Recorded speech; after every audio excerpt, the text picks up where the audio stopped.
Welcome to the Oprah Winfrey Show. Today, we have Elisabeth Kubler with us. How are you today, Elisabeth? Fine, thank you.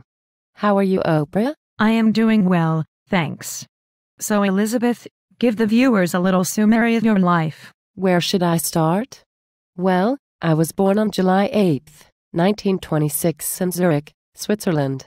I was one of triplets in my family. I was born before my identical sister, Erica.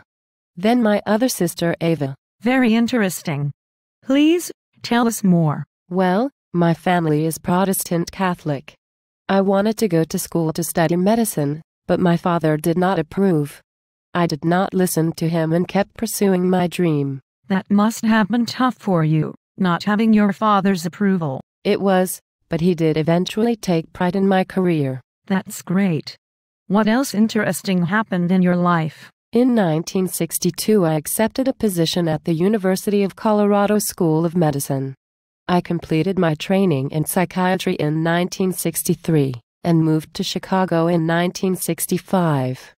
I became an instructor at the University of Chicago's Pritzker School of Medicine. I developed a series of interviews with terminal patients, which both drew praise and criticism. I sometimes questioned the practices of the traditional psychiatry that I observed. I also undertook 39 months of classical psychoanalysis training in Chicago. So you had extensive work with the dying? Yes, I did. I see. Now that led to your book, On Death and Dying, in 1969. Please tell us a little about this book. Yes, well, it is mainly about the 5 stages of grief, as a tool of adjustment. It has some of my interviews with patients included. It also shows what I personally went through when I lost my husband. But mainly I wrote the book as a tool to be used to understand the process one goes through after experiencing a loss. Well, I have read the book, by the way, and it was simply wonderful, and everyone should read this book as soon as they get a chance. It really does help those who have had a tragic loss affect them. So now tell me about your other work. I understand that you opened a foundation for infants and children infected with HIV. What inspired you to do so? Yes, well, I personally have only had one son. But during my work in hospitals, I saw many horrible cases of children with HIV who were abandoned and left there alone.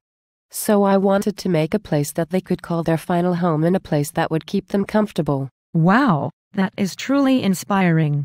Elisabeth also has several degrees and scholarships in her name.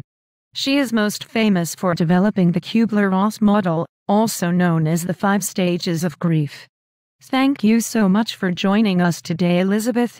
Thank you for having me. It was a pleasure. Stay tuned for our next guest.